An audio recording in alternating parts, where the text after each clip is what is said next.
Can the case against Luigi Mangione fall apart before it even goes to trial? His defense team is making some serious accusations, claiming police violated his rights, illegally detained him, and mishandled key evidence when they arrested him at a McDonald's. Now, with a potential death penalty on the line, this legal battle isn't just about guilt or innocence, it's about whether the prosecution's case will even hold up in court. Could these alleged mistakes be enough to set him free? Well, let's find out.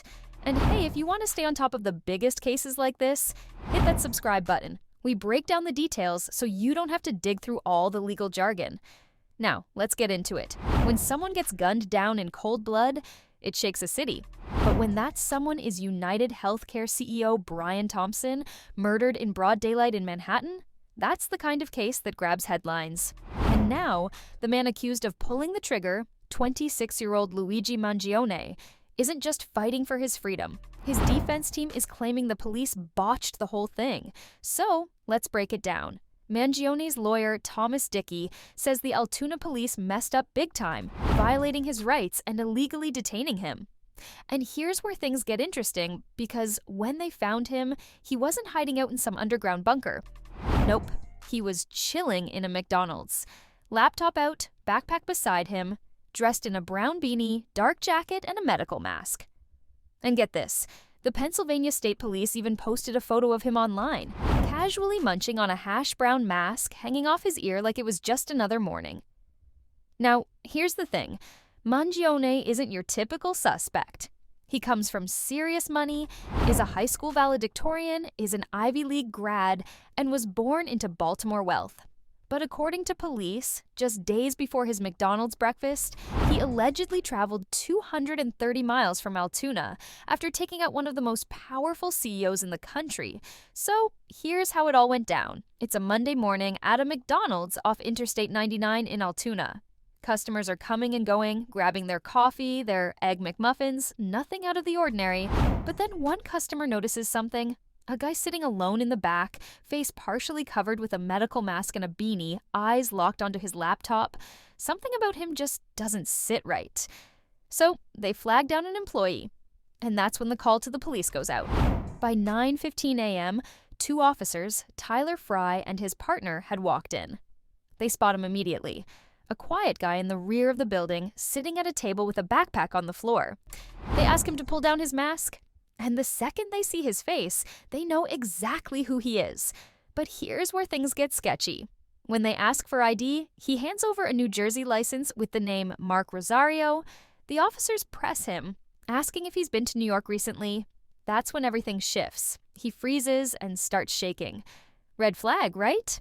They run his fake ID, but nothing comes up. That's when they tell him he's under investigation, and just like that, he caves. I clearly shouldn't have, he admits, finally giving them his real name, Luigi Mangione. But that's not even the wildest part. Inside his backpack, police find a black 3D printed pistol, a loaded Glock magazine, and a 3D printed silencer, matching the exact kind of weapon used in the murder. This wasn't just a case of a guy using a fake name. This was a full-blown suspect carrying a custom-made silent killer firearm. And just like that, the manhunt ended. Luigi Mangione, the suspected assassin of a Fortune 500 CEO, was in cuffs, busted over a McDonald's breakfast. So Mangione gets taken into custody at an Altoona McDonald's after a customer tips off the police. Seems straightforward, right? Well, not according to his defense team. Attorney Thomas Dickey is throwing some serious accusations at Altoona police, claiming they didn't just detain Mangione, they trapped him. In a 23-page court filing, Dickey argues that officers cornered his client inside the restaurant, never told him he was free to go, and gave him no real reason for stopping him other than that he looked suspicious. But it gets worse. Dickey says the officers went on to question Mangione without a lawyer, allegedly patting him down without cause. And here's the big one. They never read him his Miranda rights. If true, that's a major violation of the Constitution and could put the entire case in jeopardy. And just when you think it couldn't get any more controversial, Dickey claims that as police were running his fake ID, more officers started showing up, completely boxing Mangione in. At that point, the ideas of him leaving on his own? Out the window. According to attorney Thomas Dickey, police didn't just detain Mangione under questionable circumstances, they illegally searched his belongings. His motion claims that officers seized Mangione's backpack without a warrant and started rummaging through it. That's when they allegedly found multiple fake IDs and a loaded 3D printed gun, a weapon that, according to police, matched the one used in the murder of United Healthcare CEO Brian Thompson. But here's the real kicker. Dickey says it took officers over 15 minutes before they even told Mangione he was under investigation. That's 15 minutes where he was questioned, searched, and allegedly never informed of his rights. And it doesn't stop there. When officers finally got Mangione to give his real name, they asked if he wanted to speak with them. His response was a simple shake of the head, no. But according to Dickey, that didn't stop the questioning. He claims police kept pressing him for answers, even after he made it clear he wasn't talking. Then, only after all that, did they finally slap the cuffs on and take him to the Altoona Police Department. And just when you thought this case couldn't get any more chaotic, Mangione's defense is now accusing police of tampering with evidence.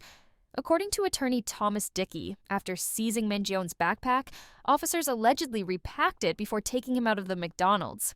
That might seem minor, but it's a big deal in a legal battle like this. The defense is arguing that police mishandled crucial evidence, which could cast doubt on the entire investigation. And that's not all. Dickey isn't just questioning the arrest. He's trying to wipe out the prosecution's entire case. He's pushing to block any statements Mangione made during the encounter and arguing that the seized evidence, including the gun, should be thrown out. If he succeeds, the prosecution could lose some of its biggest weapons in court.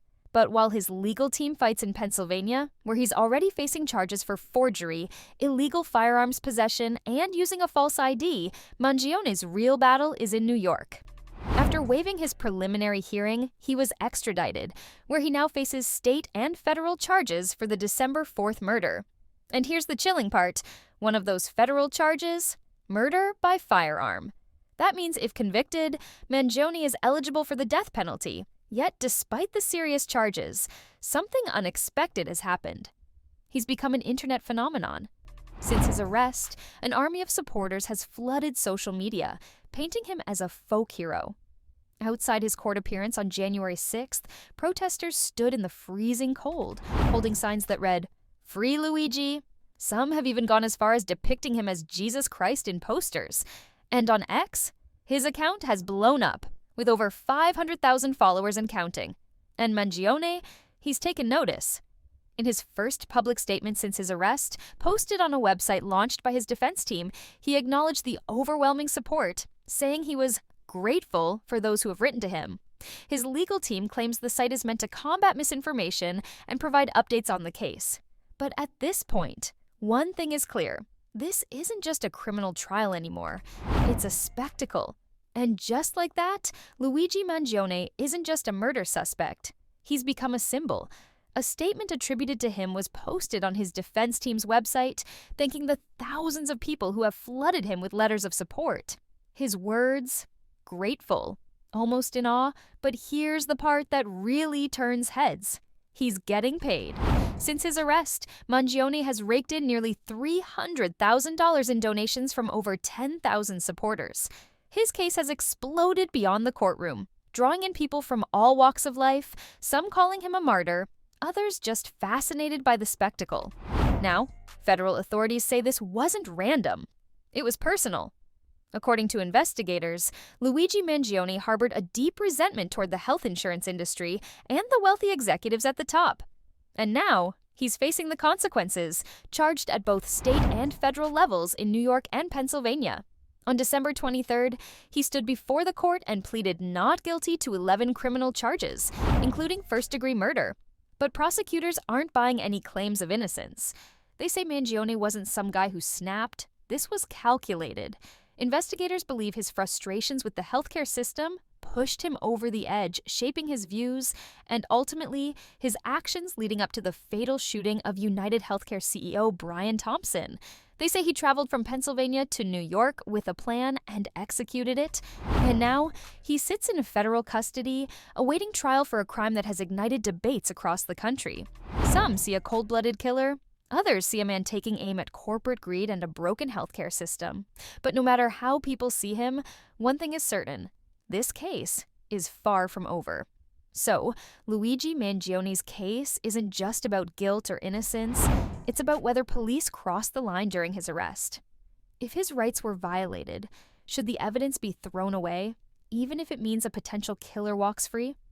Or does the crime outweigh the mistakes? Where do you stand? Let's talk in the comments. And if you want more deep dives into cases like this, make sure to subscribe.